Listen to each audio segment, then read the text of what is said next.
Top of the day to you peeps. Back here on this sink apartment. I gotta paint these walls. Yeah. So I don't care much for painting sometimes, but anyways. So I gotta paint that wall, this wall, the bathroom wall.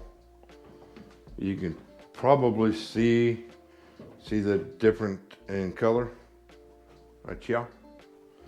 That's from the paint bucket. So what I did was I went around and painted all the trim. You can see how the paint's up on the wall. That's what I do. I just go through real quickly, slap some paint on it.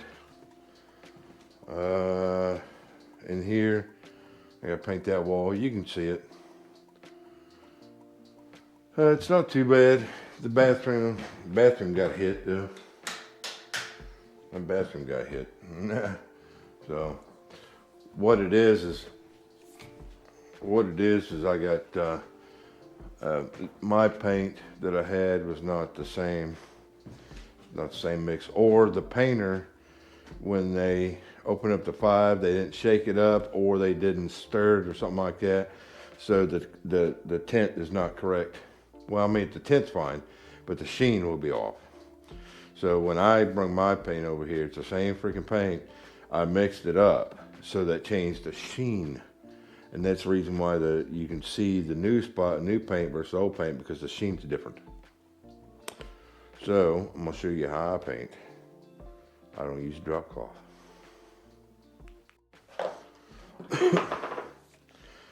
So what I use is, you can buy these rolls. You can get a 9, 12, 16 inch, whatever rolls. It's just paper. And I always use brown tape. Always. Works better. So it goes on this a 3M masker. What it does is it puts the tape right on the edge of the paper. Looks like my paper's a little loose. So it goes down through the little slot, and then it goes around the paper underneath this little device. And then when you pull it out, well, whoops. When you pull it out, it puts the tape right on the edge of the paper. See? And then you just tear it off. But we'll get the masking off this wall real quick.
All right, so once I get all this taped off, it only took me not even 5 minutes to go through this whole apartment and tape off all the trim. You know, now what it is when I roll the wall, when I come down, I'll make sure I hit this line, and sometimes I'll slide the roller across there, and that way it cuts in. I don't have to paint over there. Don't have to paint over there, or there, because I didn't touch it. And put my nasty fingers on that. Anyways, I do got to do. So what I do is I only do the trim, only floor trim, because I can hand cut in the door trim, stuff like that. That's no big deal. Just the floor trim. That piece of paper becomes my my drop cloth. So I'll roll it. And then as I'm coming up, I'll turn the roller over, to go to the wall and then turn back and start rolling. The reason why is because if I come straight up and try to go to the wall, any paint's on the bottom's gonna drip right off. But if you rotate the roller over, then go to the wall and then hit it and then turn it back, you won't drip all over the floor. Some people are dirty painters. I'm not a dirty painter. I've got black shirt on, black pant or brown pants and black shoes, and I won't get dust on me when I'm sanding, and I won't get paint on me. Every once in a while, I get something on the back of my hand and then touch myself, and then it's on. Check my shirt out, man.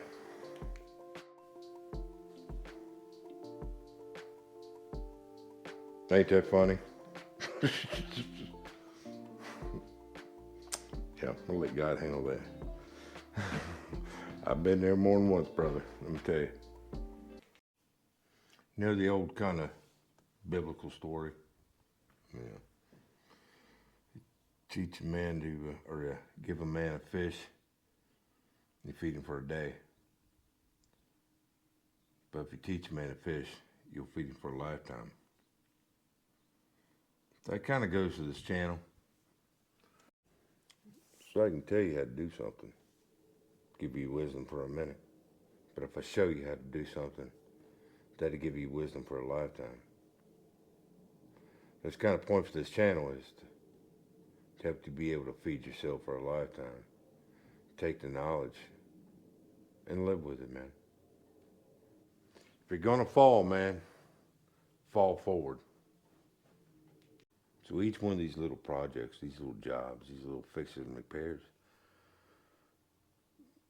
that's to give you wisdom on how to fix stuff, you know. So you take that tool and run with it. Feed yourself for a lifetime with the knowledge. Don't just use it as eye candy. I'm just gonna roll these two walls. Just show you how I do it. I mean, that way you get an idea of how I do it when it comes to hitting the paper. Cool? Okay, so you first roll out, when first getting started on it. I use a big thick nap roller. That way it holds a lot of paint. But when you're first getting started on it, just make sure you get a lot of paint. I just dab it. I never submerge my roller in the paint. I know that camera's probably messing you guys up, or that light. It's flashing, but I just get started by getting a little roll of paint on there, all the way top, all the way to the bottom. Now this is, like I said, it's a dry roll, so it's going to take multiple times of getting it in the paint to get the roller to start rolling out right. So get plenty of paint on your roller. Don't go real fast. You don't want to get smudge marks in the wall. But it'll smooth out here in a minute. And what I'm doing is I'm putting pressure on this side of the roller because I'm going that way. That way this right here is not leaving lines in the wall.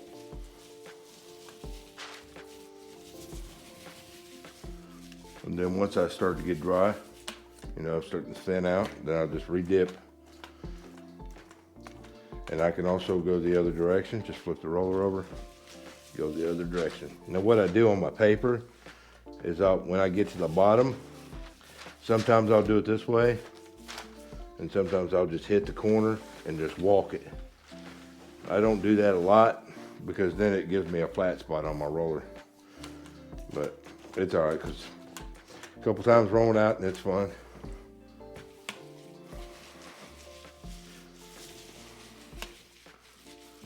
And like I said, I don't have to go all fancy, like cut in all the way, because it is the same color and it won't show up as bad up on the top edge. But you basically get the gist of how to roll wall, you know. I usually try to hit my corners first, both sides, that way I'm not, if I do both of these, both sides first, before I paint the wall, what that gives me is that gives me a barrier. Now I'm not going to be trying to paint this wall and this wall is wet, because then you're over here and you might put your arm in the wall. Same way with this side. You know what I mean? It's a lot easier to hit corners first. Whoop whoop doop. Paint on there. Down in that corner.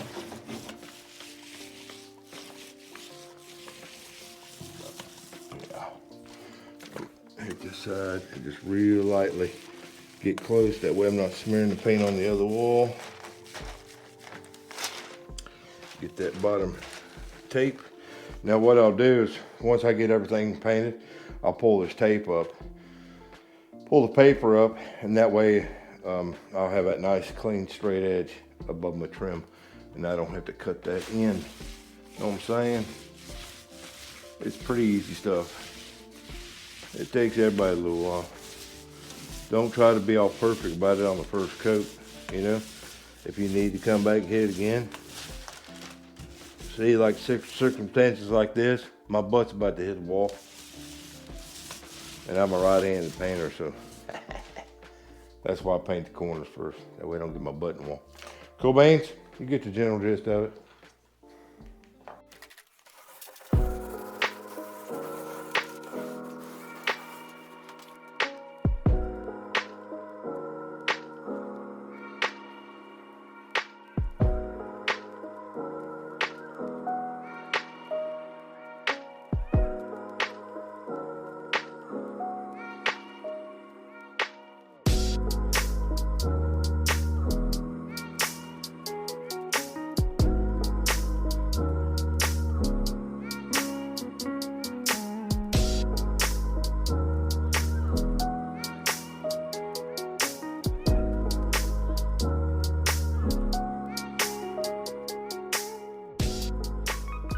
Rolled. It's still wet, so yeah, it's gonna have lines in it.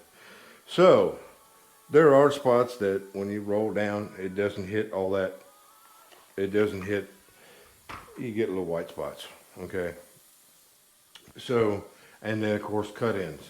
I don't get on. I have a set of stilts, but I don't use them. So what I do is I use this little contraption. It's like $7. What I'll do is I'll dab the paint down in there, or brush down in there. Just whack off the extra. I don't even, just try to get a little extra paint off. And then I just walk it. Just walk it down through there. Make sure there's no more white. That's better than getting down on your hands and knees, you know, to cut it in. And the same thing with cut in. Let's get a little paint on there. Make sure you don't drip. Get it up on top. And it'll take you a minute, man. It takes a little while to get used to this. If I can walk right down through here and cut this in and never have to get on a bucket or a ladder, it definitely takes a straight hand, man.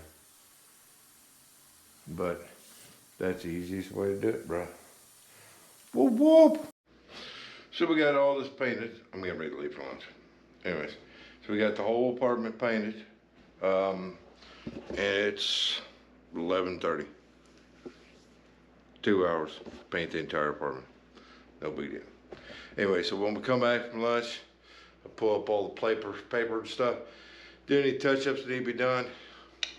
We're done. See you in a minute, bro.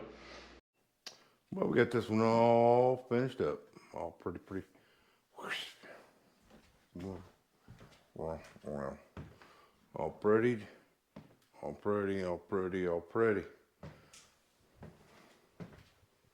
It's a job, man. Anyways, walls are all done. Everything was done on my list to do. Now it's all up to the cleaner. Then after the cleaner, I'll come back and re-caulk the tub. I never caulk before the freaking cleaner gets here. Bad idea. Some of that is mildew buildup on that silicone. Depends on what brand of silicone they put in. You know how it goes. I just want to give you kind of an update. You know, I went to church a week ago, last week, whatever, week before. I was still in, but anyways. You know, that girl in front of me told me that God was going to restore my family. You know, I got all emotional about that, and I was tickled pink. And then I remembered what had happened a couple months back when God shut the door. So I was kind of in conflict about that, you know? It just kind of bothered me. So I thought about it and thought about it and prayed about it. And God spoke to me and said, it's not what you think. I was set back by that. I was set back. Because see, you know, when I got the word that God was going to restore my family, I was thinking, oh, my kids are going to come back and blah, blah, blah, blah, blah. But that's not what it was. See, in every family, in every situation, there's something different that happens, blah, blah, blah, blah, blah. You know, family separates, family split, divorce, whatnot, ever. But it's not the restore I'm thinking of. I'm thinking my kids are going to start calling me, come hang out, get to see my grandkids, and whatnot, ever. No, that's not what's going to happen. I mean, it could eventually, but the Spirit of God spoke to me and told me that that's not what's going to happen. That God's going to restore my family, restore their heart. That means more to me than anything. You know, because in family situations, you always have turmoil. Nobody's perfect, man. You always have trials and tribulations in your family. But it's the restoring of the heart that is most important. Not the whole let's go hang out together kind of thing. You know what I mean? And that right there was more of a blessing when I felt that in my spirit that God was going to restore the heart of my children. That meant more to me than anything. Because I know they're okay. My kids are good. You know, me and my son, we had a crazy run there for a while. My daughter, she's religious. I love her. She's got two beautiful grandkids that I've only seen a couple times. But it's all good, man. As long as I know that their heart is right with God, that's all that matters. Just thought I'd give you a little update on that. You know, just put it out there. You guys have a blessed day.